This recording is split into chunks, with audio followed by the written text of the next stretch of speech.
Welcome to BizTech's Enterprise Technology Show, where we feature tech companies that are innovating in the large enterprise space.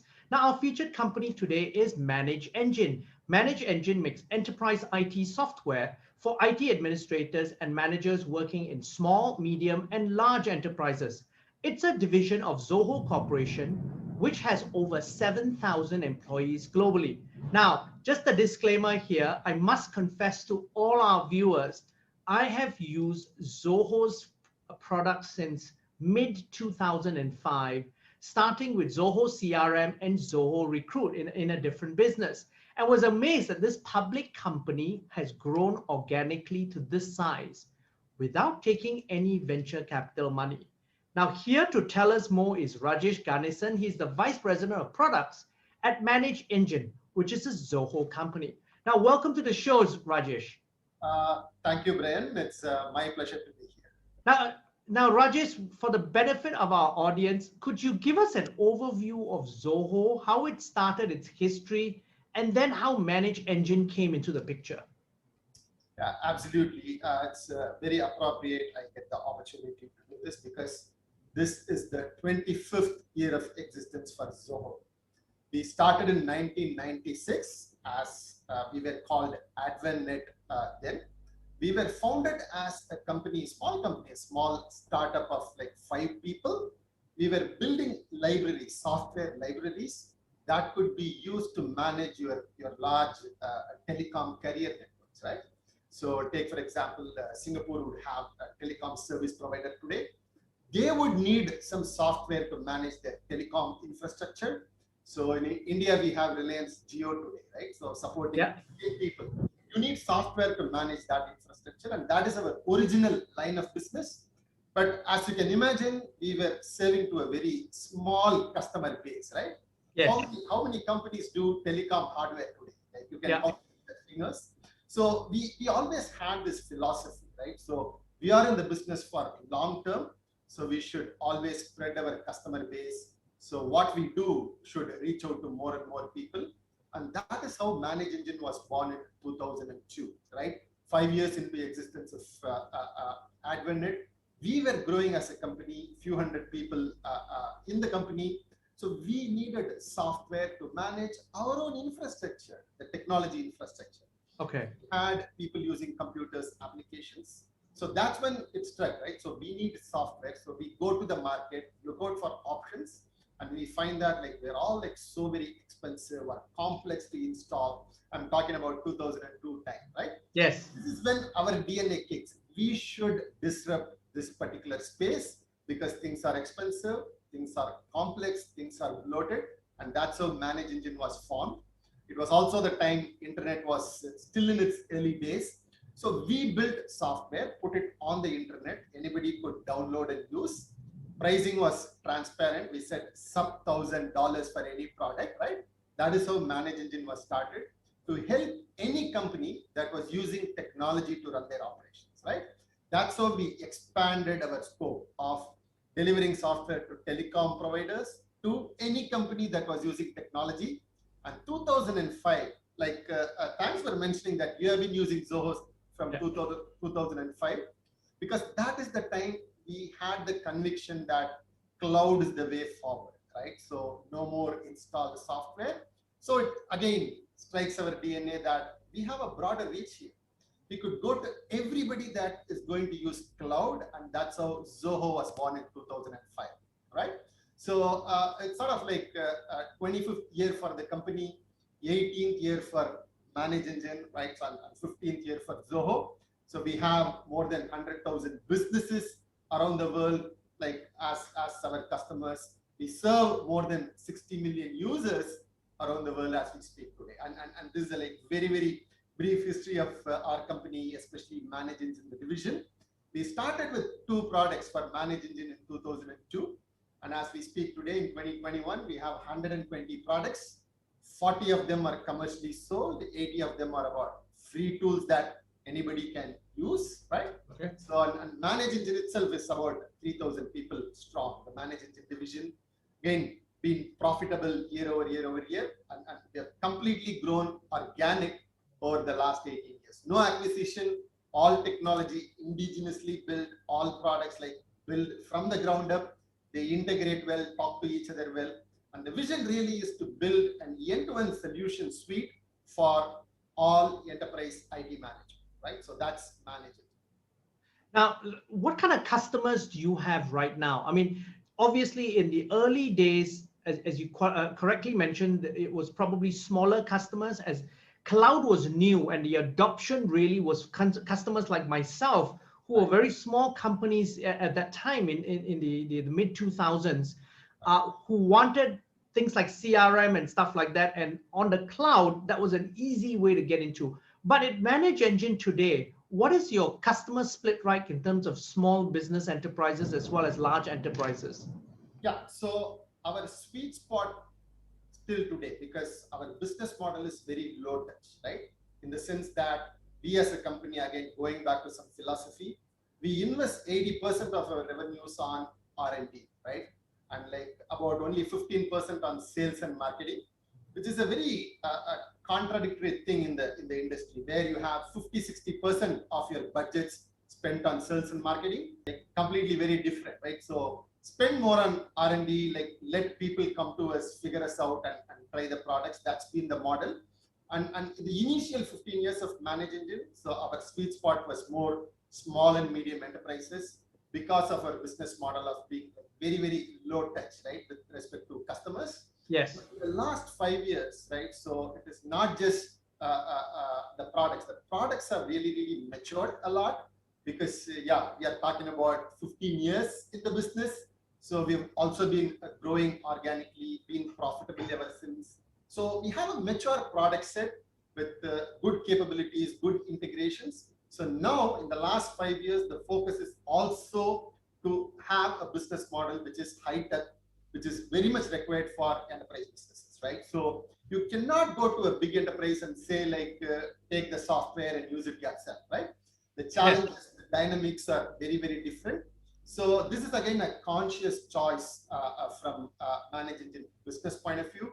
We never want to leave the SME space. So we have this dual business model of how we serve small, medium enterprises with our traditional go-to-market strategy of putting things on the internet, letting people discover us and try the products and go on. But on the other hand, in the last few years, we're also investing a lot on going hyper-local. We have set up offices in many major cities across many continents in the last few years. We have local presence.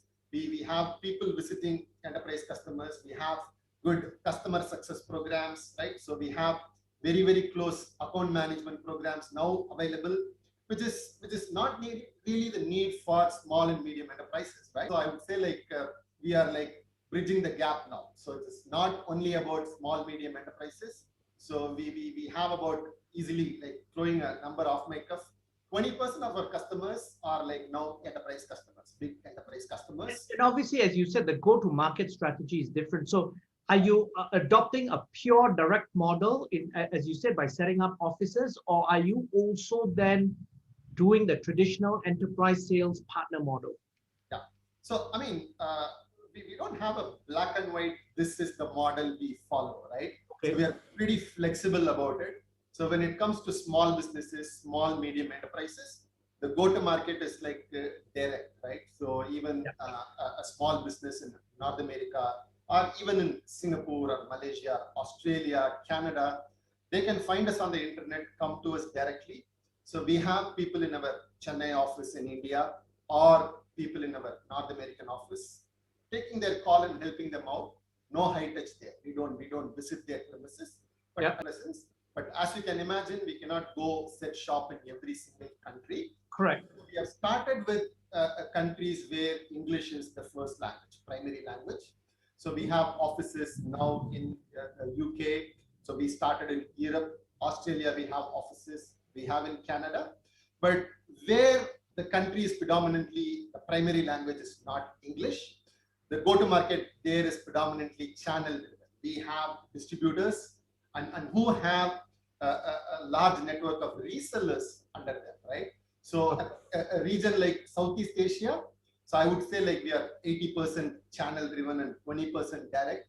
And if you take a country like India or the US, our GTM would be like 60-70% direct and very less through partners, right? It is very tactical and depends really on the dynamics of the region, what the customers want, and the traction we see, right? So in terms of what kind of customers we see for this particular area, we are very nimble and flexible as a business that way, right? So we are also to do what it takes to be done for that particular region. Now, Rajesh, without being too granular, could you give us some specific examples of how your software can help large enterprises? We talk about large enterprises, right? So these are financial institutions, these are healthcare companies, insurance companies, big manufacturing plants, right? So they have their original line of business, but technology plays a role in every function inside that company today, right? So right from your human resources to technology to legal to all of them, how do they use technology? When I say technology, they have their device primarily, right? So your laptop and smartphones, you have your enterprise applications, right? So you need to start from onboarding your users, right? So how do you give them the devices they need? How do you provision access to the applications they have, right? And then it's just a starting point. After that, you also have to monitor. So what privileges do they have and what actions they do, right? So are they only doing jobs that they are allowed to do, expected to do, right? Because today when you create an account, you have really no visibility of what a user has access to, right? Yes. They could be like having access to things that they are really not supposed to, right? This is exactly how you have like a million credit card information, right? Being available on the dark web is because there is an employee inside who has some privileges that that person need not necessarily have had. How do you continuously ensure people only have access to information that they really, really need? And that privileges entitlement should be allowed dynamically on real time, right? I am working on a problem. I am working on helping a customer for 30 minutes, and only during this time, I have access to more information. End of that activity, all my access should automatically be revoked. How does this happen? This is how ManageEngine helps in terms of providing tools for large organizations. Not just that, when people have a problem, my Wi-Fi is not connected, my software is not working. How do you automate this process? You need to have chatbots. You need to have some intelligent software sitting in your computer that automatically notifies the IT team, the technician, that this user could be having some problem. Why don't you resolve it for them automatically, right? The point here really is, don't let the user complain. Keep monitoring their user experience, their usage patterns. So the moment you can see a problem that is going to surface, you are proactively addressing all these problems so that users stay productive all the time. So Rajesh, you see, one of the key things therefore, if a takeaway for me from what you've just explained is a couple of things.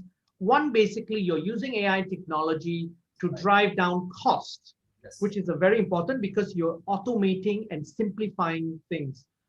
Secondly, also, you then reduce the potential for cybersecurity breaches. Absolutely.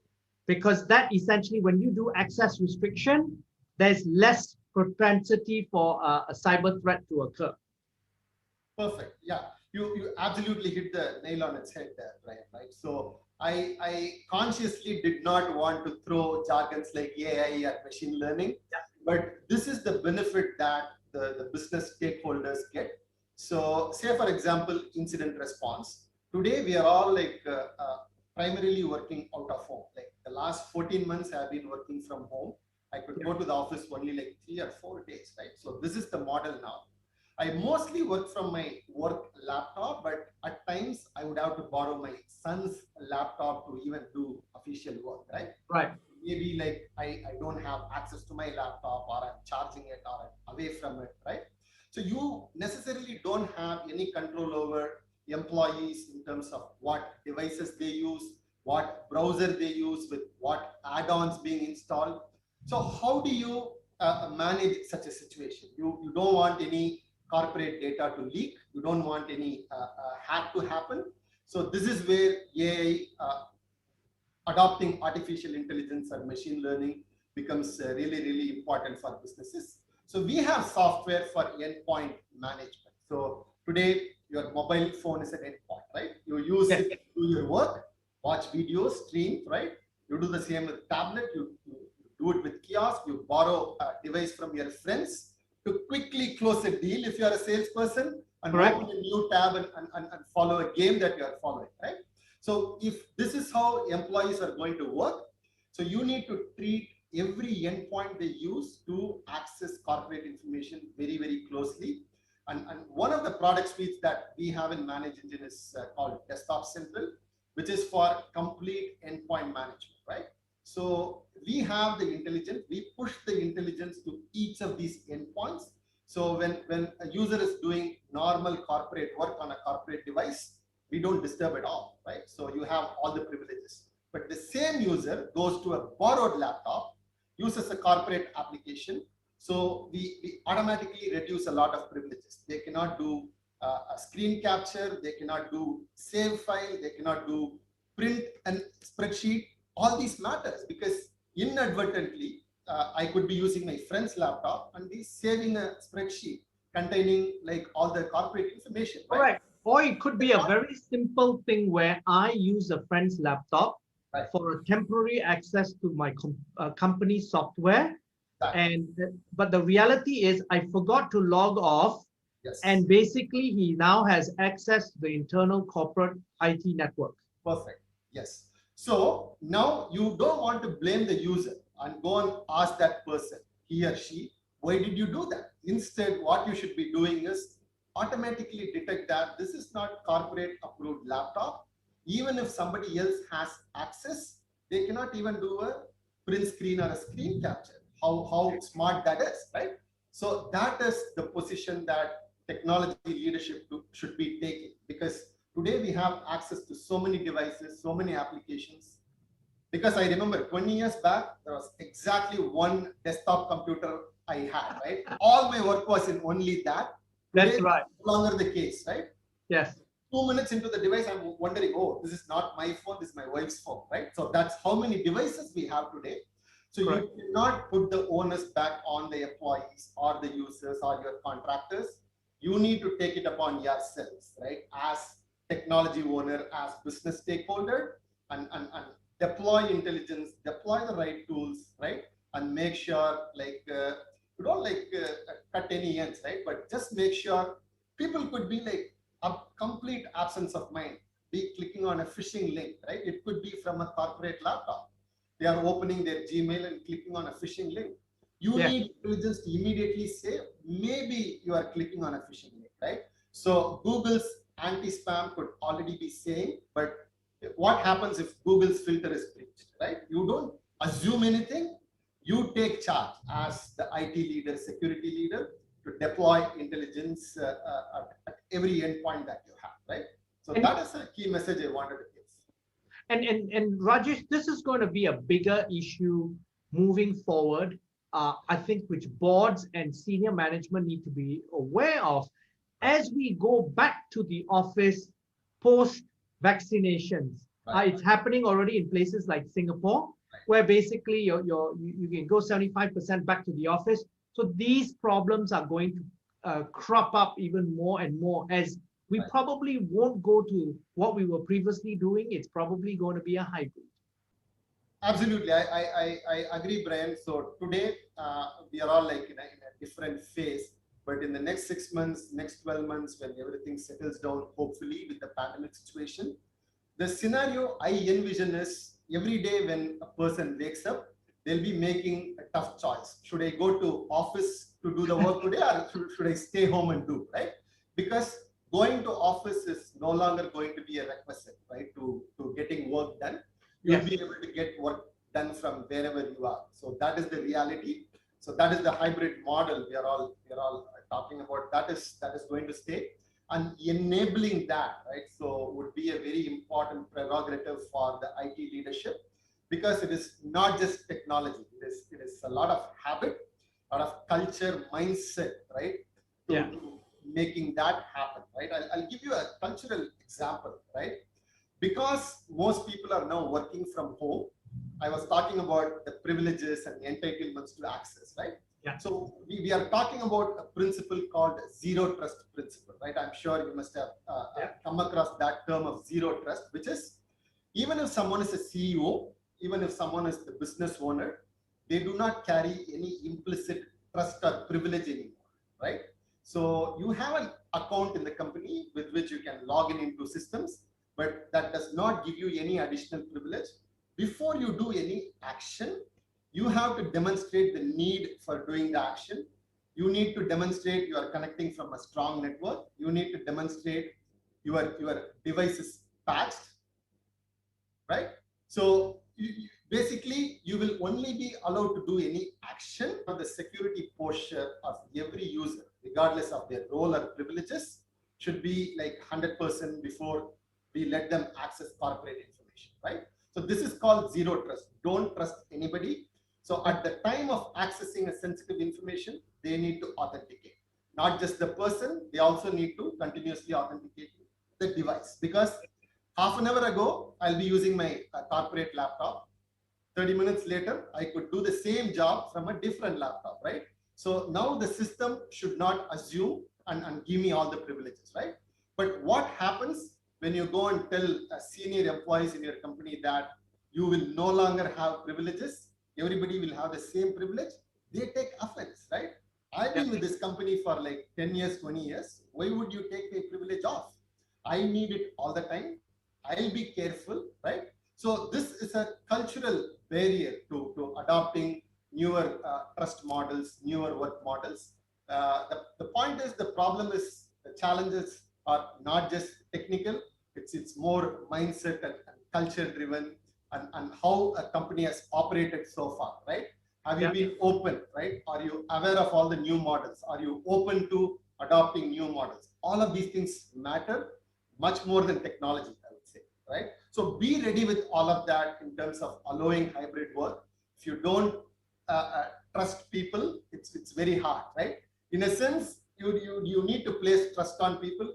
At the same time, you should also have all the tools to verify your trust, right? As they say, so far it has been like trust but verify. Now the model is changing to verify first and then trust whatever you want, right? That is the model change that we are talking about. Okay, verify first. That's a good takeaway. Verify first and then trust. And then trust, yes.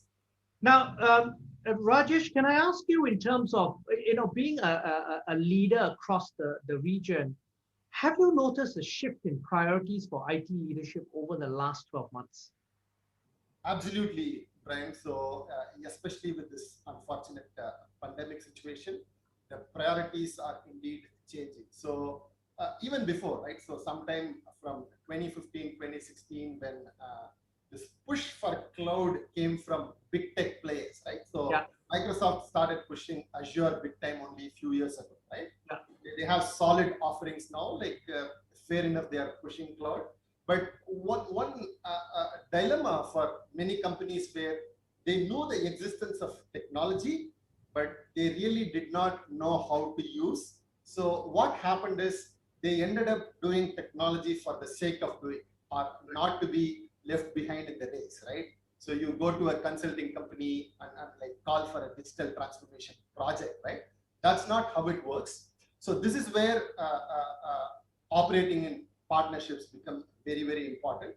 So you could be a pharma company, you could be a bank, right? So you have a CEO who's like absolutely a genius on that domain, right? But if you don't get technology, you get the right CIO, right?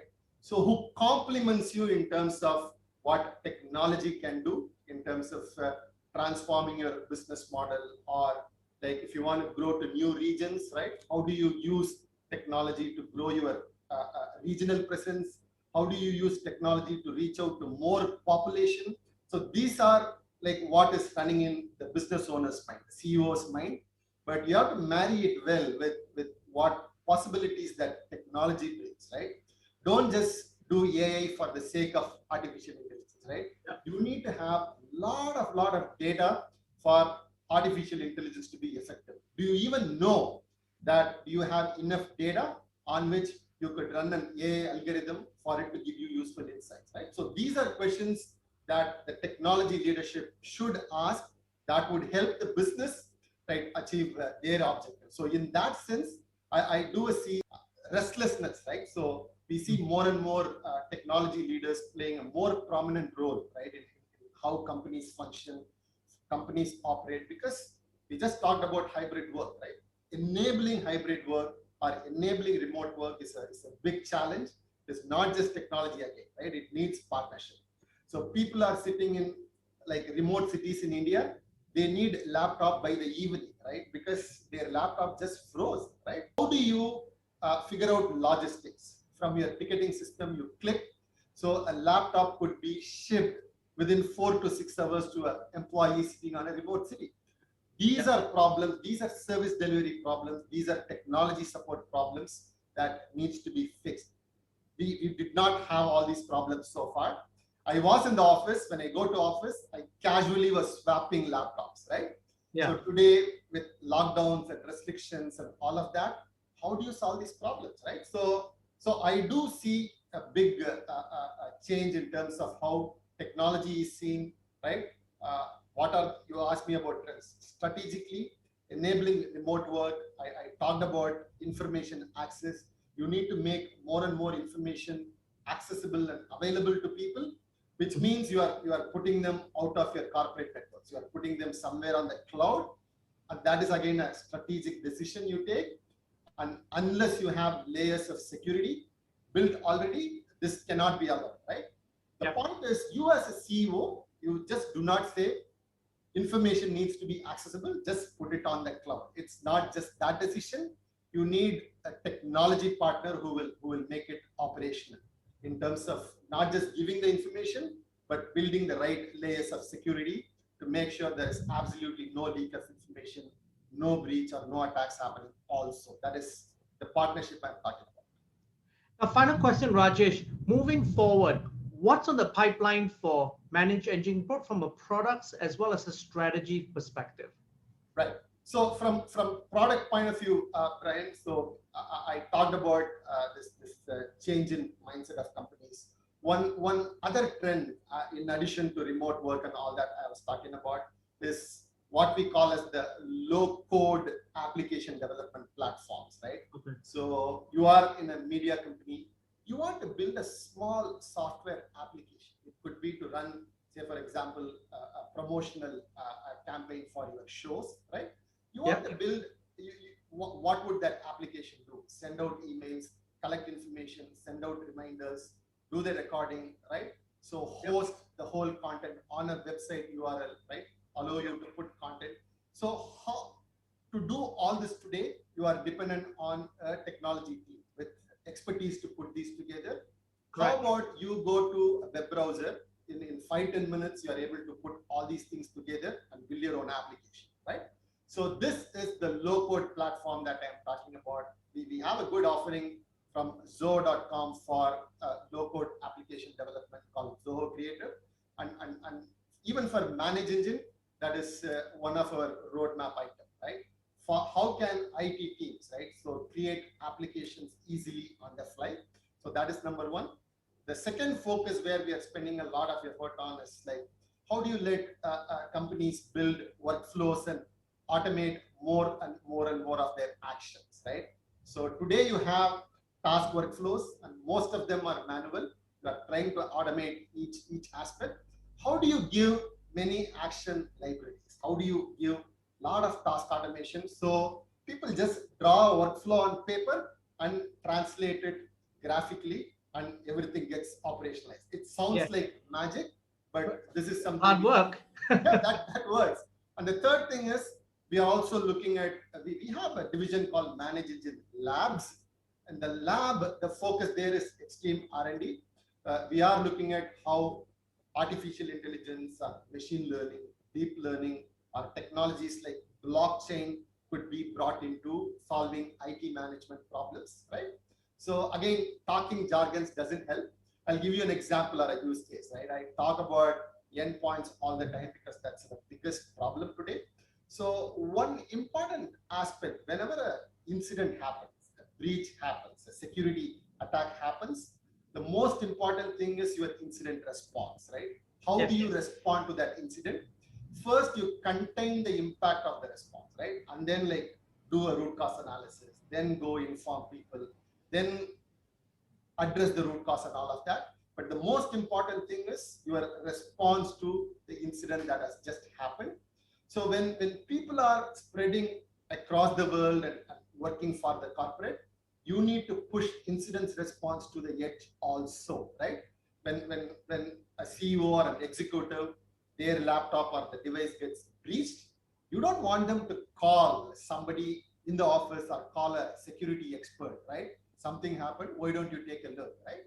So you need to put software inside their box, which will not not only like look at what's happening, it will already have initiated a response, right, to Right. mitigate the incident that has already happened.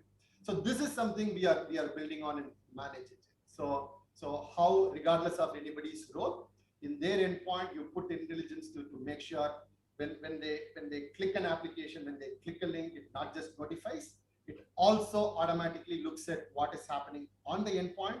If there is a virus attack or a data leak or somebody trying to break in, it will not wait to ask anybody. It will start an incident response, right? Right. Maybe shut down a lot of privileges. So it could be a minor inconvenience for the user for a few minutes, but you are stopping a big attack. So these are 3 points just to highlight what we are investing on in ManageEngine going forward. This is from a technology perspective, Brian, and if I have a minute. So in terms of business, I talked about setting up regional offices, and Yeah. that would continue in full steam, right? And again, talking about the company's belief and philosophy, we want to decongest the major big cities, right, with big population. So if you take, for example, in India, over the last 1 year, particularly because of the pandemic, we said people no longer have to be in big metro cities, right, with 10 million population. Just go to tier cities, and we even encourage to people to move to rural areas, right, where you only have 500,000 people. When you go there, right, and work for a company like Zoho, you are taking prosperity with you to rural places. That's So right. this is happening not just in India. We are doing it across Europe. We started doing it in South America. We have done it in Japan. We have an office in a small town called Kawane, and we hope to do this even across Southeast Asia going forward, right? So this is on the business side and our conviction side on what we want to do going forward with ManageEngine. Rajesh, it's been a fascinating conversation with you. Thank you for taking your time to be on the show. My pleasure always, Brian. Thanks for the opportunity. Thank you. Now, I'm Brian Fernandez, and I've been speaking to Rajesh Ganesan, the Vice President of Products at ManageEngine, on BizTech's Enterprise Technology Show. This video will be on our Facebook and LinkedIn sites, as well as our website, www.biztech.asia. Thank you very much for watching.